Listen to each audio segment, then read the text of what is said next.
இட்லி தோசைக்கு மாவு இல்லாதப்ப என்னடா பண்றதுன்னு யோசிக்கிறீங்களா? டக்குன்னு 1 கப் ரவை, 1 கப் தயிர், 1 கப் தண்ணி சேர்த்து மிக்ஸ் பண்ணி அரை மணி நேரம் விட்டுருங்க.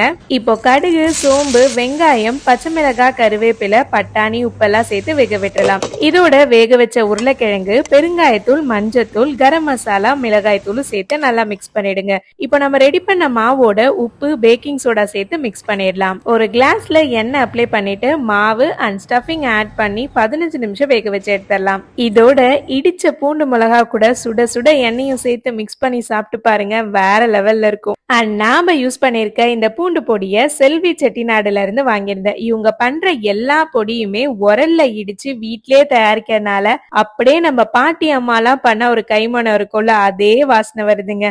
மெயினா இந்த நல்லெண்ணெயில பண்ண புளியோதரை மிக்ஸியும் வத்த குழம்பு மிக்ஸியும் சுட சுட சாதத்தோட பிசைஞ்சு சாப்பிட்டா அவ்வளோ அருமையா இருக்கு. நீங்களும் ட்ரை பண்ணிட்டு எப்படி இருக்குன்னு சொல்லுங்க.